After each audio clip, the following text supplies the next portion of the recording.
Hi friends, ಹೇಗಿದ್ದೀರಾ? ಈ ಪ್ರಪಂಚದಲ್ಲಿರುವ ಕೆಲವು ಜೀವಿಗಳು ಎಷ್ಟು ವಿಚಿತ್ರವಾಗಿ ಇರುತ್ತವೆ ಅಂದ್ರೆ ಆ ಜೀವಿಗಳ ತಲೆಗಳು ಕಟ್ಟಾಗಿದ್ರೂ ಕೂಡ ಎಷ್ಟೋ ಗಂಟೆಗಳವರೆಗೆ ಅಥವಾ ದಿನಗಳವರೆಗೆ ಬದುಕಬಲ್ಲವು. ಹೌದು, ನೀವು ಕೇಳಿದ್ದು ನಿಜ. ಇನ್ನು ಕೆಲವು ಜೀವಿಗಳು ಹೇಗಿರುತ್ತವೆ ಅಂದ್ರೆ ಅವು ಸೈಂಟಿಫಿಕ್ ಆಗಿ ಸತ್ತು ಹೋಗಿರುತ್ತವೆ. ಆದ್ರೆ ಚಳಿಗಾಲ ಹೋಗಿ ಬೇಸಿಗೆ ಬಂದ್ರೆ ಸಾಕು, ಅವುಗಳ ಹೃದಯ ಮತ್ತೆ ಬಡಿದುಕೊಳ್ಳಲು ಶುರುವಾಗುತ್ತೆ. ನೀವು ಇವುಗಳನ್ನೆಲ್ಲ ಕೇಳಿದ ನಂತರ ನಂಬದೇ ಇರಬಹುದು, ಆದ್ರೆ ಸ್ವಲ್ಪ ವೇಟ್ ಮಾಡಿ. ಇವತ್ತಿನ ವಿಡಿಯೋದಲ್ಲಿ ಇಂತಹ ವಿಚಿತ್ರವಾದ ಜೀವಿಗಳ ಬಗ್ಗೆ ಮಾತನಾಡಲಿದ್ದೇವೆ. ಆದ್ದರಿಂದ ಈ ವಿಡಿಯೋ ತುಂಬಾನೇ ಇನ್ಫಾರ್ಮೇಟಿವ್ ಆಗಿರುತ್ತೆ. ಸ್ಕಿಪ್ ಮಾಡದೆ ಕೊನೆವರೆಗೂ ನೋಡಿ. Number 1, chicken. ಗಾಯ್ಸ್, ನೀವು ಎಂದಾದ್ರೂ ತಲೆ ಇಲ್ಲದ ಕೋಳಿಯನ್ನ ನೋಡಿದ್ದೀರಾ? ಹೌದು, ಆ ಕೋಳಿ ತಲೆ ಇಲ್ಲದೆ ಜೀವಂತವಾಗಿಯೇ ಇರುತ್ತೆ. ಒಂದು ವೇಳೆ ನಿಮಗೆ ನಂಬಿಕೆ ಬರದೇ ಇದ್ರೆ ಒಮ್ಮೆ ಈ ವಿಡಿಯೋ ನೋಡಿ. ಈ ಕೋಳಿ ಹೇಗೆ ತಲೆ ಇಲ್ಲದೆ ತಿರುಗಾಡ್ತಾ ಇದೆ ಅಂತ.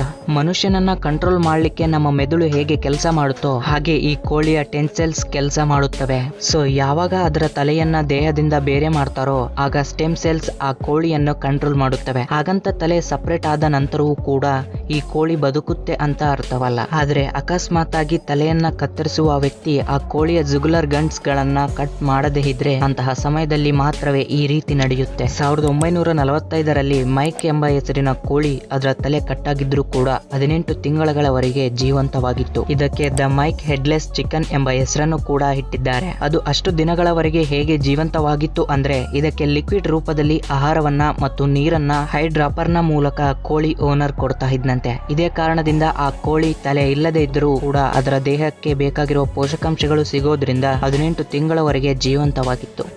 Number 2, frogs. ಈ ಕಪ್ಪೆಗಳ ಬಗ್ಗೆ ಸಪರೇಟ್ ಆಗಿ ಹೇಳಬೇಕಾಗಿಲ್ಲ, ಎಲ್ಲರಿಗೂ ಇವುಗಳ ಬಗ್ಗೆ ಗೊತ್ತೇ ಇರುತ್ತೆ. ಬಟ್ ಎಲ್ಲ ಕಪ್ಪೆಗಳಿಗೆ ತಲೆ ಇಲ್ಲದೆ ಅಥವಾ ಹೃದಯ ಬಡಿದುಕೊಳ್ಳದೆ ಜೀವಂತವಾಗಿ ಬದುಕೋಕೆ ಆಗಲ್ಲ. ಆದ್ರೆ ಅಲಾಸ್ಕಾ ಹುಡ್ ಫ್ರಾಗ್ ಎಂಬ ಕಪ್ಪೆಯ ವಿಷಯದಲ್ಲಿ ಮಾತ್ರ ಆಗಲ್ಲ. ಇವು ಅಲಾಸ್ಕಾ ಕಾಡಿನಲ್ಲಿ ಕಂಡುಬರುವ ಸ್ಪೆಷಲ್ ಕಪ್ಪೆಗಳು ಅಂತಾನೆ ಹೇಳ್ಬಹುದು. ಇವು ಚಳಿಗಾಲದಲ್ಲಿ ಸತ್ತು ಹೋಗಿ ಚಳಿಗಾಲ ಮುಗಿದು ಹೋಗಿ ಬೇಸಿಗೆ ಕಾಲ ಶುರುವಾದ ನಂತರ ಮತ್ತೆ ಬದುಕಬಲ್ಲವು. ಹೇಗೆ ಅಂದ್ರೆ ಚಳಿಗಾಲದಲ್ಲಿ ಆ ಪ್ರದೇಶದಲ್ಲಿ ನೀರು ಮಂಜುಗಡ್ಡೆಯಾಗಿ ಬದಲಾದಾಗ ಇವು ಕೂಡ ಆ ನೀರಿನ ಜೊತೆಗೆ ಮಂಜಿನಿಂದ ಗಡ್ಡೆ ಕಟ್ಟಿಕೊಳ್ಳಲು ಶುರುವಾಗುತ್ತವೆ. ಇವುಗಳ ಕಾಲುಗಳು, ಕೈಗಳು ಮತ್ತು ರಕ್ತವು ಕೂಡ ಗಡ್ಡೆ ಕಟ್ಟಿಕೊಂಡು ಬಿಡುತ್ತೆ.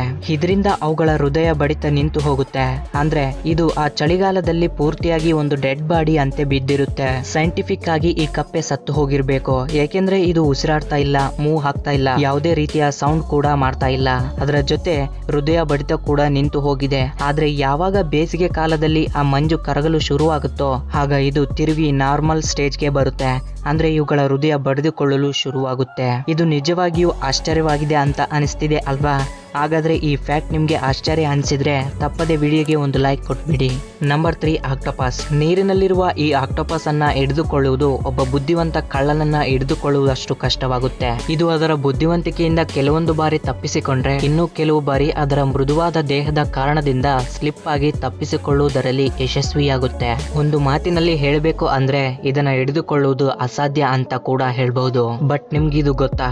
ಇದಕ್ಕೆ ಹೃದಯಗಳು ಒಂದಲ್ಲ ಎರಡಲ್ಲ, ಒಟ್ಟಾರೆ 3 ಹೃದಯಗಳು ಇರುತ್ತವೆ ಅಂತೆ. ಈ ಹೃದಯಗಳು ಅದು ಯಾವ್ದಾದ್ರೂ ಅಪಾಯದಲ್ಲಿ ಸಿಲುಕಿಕೊಂಡಾಗ ಉಪಯೋಗವಾಗುತ್ತವೆ. ಇದರ ಮೆದುಳಿನ ಬಗ್ಗೆ ಮಾತನಾಡಿಕೊಂಡ್ರೆ ಇದಕ್ಕಿರುವ ಟೆಂಟಿಕಲ್ಸ್ ಗಳು ಇದರ ಮೆದುಳಿನಂತೆ ಕೆಲಸ ಮಾಡುತ್ತವೆ. ಅಂದ್ರೆ ಇದಕ್ಕೆ 3 ಹೃದಯಗಳು 8 ಮೆದುಳುಗಳು ಇರುತ್ತವೆ ಅಂತ ಹೇಳ್ಬಹುದು. ಒಂದು ವೇಳೆ ಇದರ ದೇಹದಿಂದ ಯಾವ್ದಾದ್ರೂ ಒಂದು ಹೃದಯವನ್ನ ಅಥವಾ ಮೆದುಳನ್ನ ಕಟ್ ಮಾಡಿ ಸಪರೇಟ್ ಮಾಡಿದ್ರು ಕೂಡ ಇದು ಇನ್ನ ಜೀವಂತವಾಗಿಯೇ ಇರುತ್ತೆ.